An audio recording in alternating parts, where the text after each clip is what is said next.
ఇది కేవలం సమాచారంగా మాత్రమే భావించండి. వైద్య నిపుణులను సంప్రదించండి. సార్ ఇప్పుడు ఈ ప్రాసెస్డ్ ఫుడ్ కూడా అంటే చాలామంది మనం we are unable to avoid processed drinks అనండి ప్రిజర్వేటివ్స్ మిక్స్ అయిన డ్రింక్స్ ఇవి ఎంతవరకు దోహదపడతాయి సార్ మన హైపర్ టెన్షన్ మీద ప్రభావితం చేస్తాయి? తప్పకుండా చేస్తాయి. ఎస్పెషల్లీ ఈ ఎనర్జీ డ్రింక్స్, తర్వాత ఈ ప్రాసెస్డ్ ఫుడ్స్ అనే దానికి నో డౌట్ దీంతో డెఫినెట్‌గా ప్రభావం ఉంటది. ఇది ఎక్కువ ఎప్పుడవుద్దంటే దీనికి మీరు అలవాటు పడి రెగ్యులర్‌గా ఎక్కువ సార్లు ఇవి తింటే మాత్రం 100% యూ ఆర్ అట్ రిస్క్. దాంట్లో there is no second thought. ఎప్పుడో ఒకసారి అంటే నెలకొకసారో, 2 నెలలకోసారో మీరు ఎప్పుడైనా క్యాజువల్. తింటే మీ బాడీ దాన్ని అడ్జస్ట్ చేసే అవకాశం ఉంది. కానీ అంతకు మించి రెగ్యులర్‌గా దీనికి అలవాటు పడితే అంటే వారానికి 3, 4 సార్లు తినేవాళ్ళకి ఈ జబ్బులు రావటం అనేది almost certain. Sir coming to అంటే స్పెసిఫిక్ క్వశ్చన్స్ తీసుకుంటే సార్ మనకు అంటే నార్మల్ బీపీ దేన్ని అంటారు? ఆ రీడింగ్ దేన్ని నార్మల్ అని మనం సూచనగా తీసుకోవాలి? ఓకే. సీ దీనికి 2 స్కూల్స్ ఆఫ్ థాట్స్ ఉన్నాయి. అంటే అమెరికన్ థాట్, యూరోపియన్ థాట్. నేను 15 ఏళ్ళు ఇంగ్లాండ్ ఉన్నాను కాబట్టి generally I follow European thought. ఆహ్, 120 నుండి 130 వరకు ఏదైతే ఉందో దట్ ఈస్ కాల్డ్ అంటే ఇది కాషియస్ జోన్. ఇది ఈ జోన్‌లో ఉన్నవాళ్ళు ఓకే. ఇది కంప్లీట్‌లీ నార్మల్ కిందే. కింద వాల్యూ 80 దానికంటే తక్కువ ఉంటే మంచిది. మంచిది.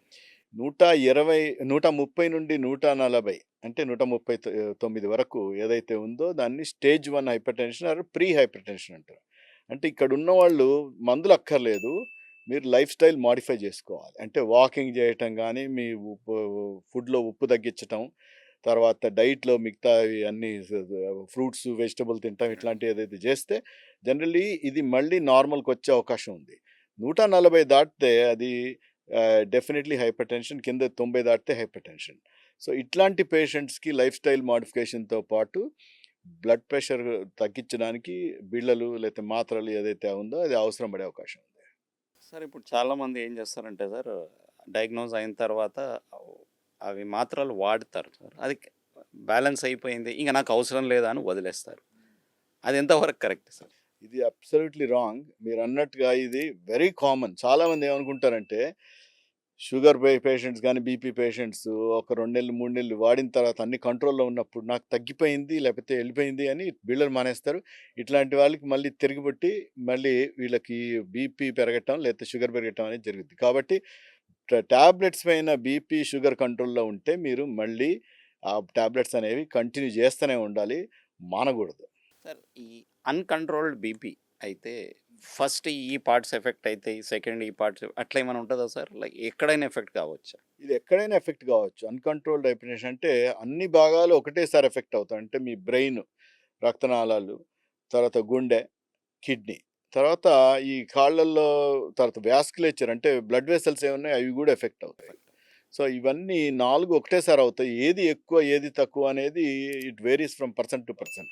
సార్ కొంతమందికి హైపర్ టెన్షన్ కూడా ఉంటుంది. డయాబెటీస్ కూడా ఉంటుంది సార్. అట్లాంటి వాళ్ళకి మీ సూచన ఏంటి సార్? ఇట్లాంటి వాళ్ళకి ఒకటే సూచన. ఫస్ట్ మీకు డౌట్ ఉంటే ఫస్ట్ చెక్ చేయించుకోండి.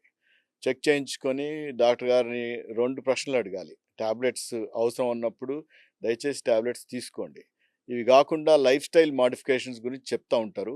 ఆ లైఫ్ స్టైల్ గురించి ఏదైతే ఉందో మీరు ఆ అడ్వైస్ ఫాలో చేసి అంటే ఎస్పెషల్లీ కామనెస్ట్ నేను చెప్పేది ఒకటే. ప్రతి ఒక్కరికి ఒక గంట రోజు వాకింగ్ చేసే మనిషికి సగం జబ్బులు పోతాయి. 1 అవర్ మినిమమ్ వాక్ చేయాలి. నేను 20 నిమిషాలు చేస్తున్నాను, 15 నిమిషాలు చేస్తున్నాను. ఇవి దీనివల్ల పెద్ద ఉపయోగం ఉండదు. అంటే బ్రిస్క్ వాకింగా సార్? లేదు, నార్మల్ నార్మల్ వాక్. వాకింగ్ అయినా పర్వాలేదు. మీ మీ తాహతు తగ్గట్టు అంటే మీ బాడీ ఎంత సహకరిస్తుందో అంత.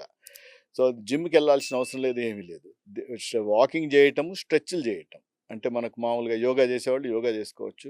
లేకపోతే స్ట్రెచెస్ ఏదైతే ఉన్నాయో ఇవి చేసి రెగ్యులర్‌గా ఇచ్చిన బిళ్ళలు వాడుకుంటే 100% వీళ్ళకేందంటే ఏదైనా రావాల్సిన జబ్బులు గూడా పోస్ట్‌పోన్ అవుతాయి. అంటే మీకు 30, 40 ఏళ్ళకి రావాల్సిన జబ్బులు 60, 70, 80 ఏళ్ళకొస్తాయి. సో, కొంతమందికి అవి అవాయిడ్ గూడా గావచ్చు. అంటే అర్లీగా డిటెక్ట్ అయ్యి ఇవి కంట్రోల్ చేసుకుంటే ఫర్ ఎగ్జాంపుల్ బరువు ఎక్కువున్న మనిషికి బీపీ, షుగర్ 2 వచ్చే అవకాశం ఉంది. బరువు తగ్గితే మీ బీపీ తగ్గవచ్చు, బిళ్ళల నుండి గూడా మీరు బయటికి రావచ్చు. అర్లీ డయాబెటిస్ ఉన్నవాళ్ళు, బరువు తగ్గిన వాళ్ళని టాబ్లెట్స్ తీసేసిన వాళ్ళు చాలామందున్నారు.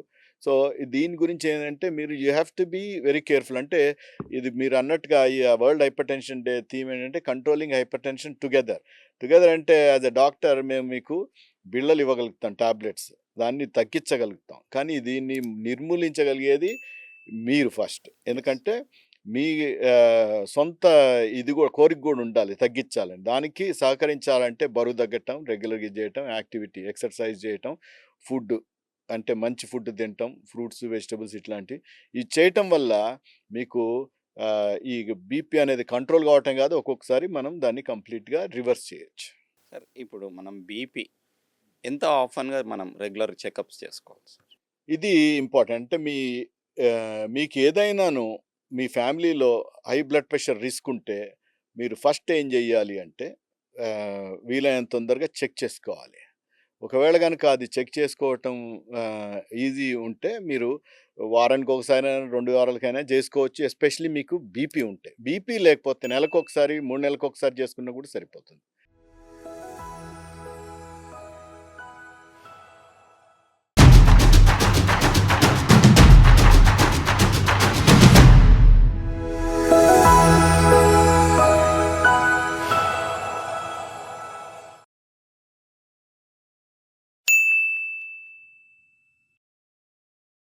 సాక్షి టీవీ ప్రసారాలను నిలిపివేయటం చట్టరీత్యా నేరం. సాక్షి టీవీ ప్రసారాల కోసం మీ స్థానిక కేబుల్ ఆపరేటర్ను వెంటనే సంప్రదించండి. DTHలో, ఇంటర్నెట్లో కూడా సాక్షి టీవీ ప్రసారాలను వీక్షించవచ్చు.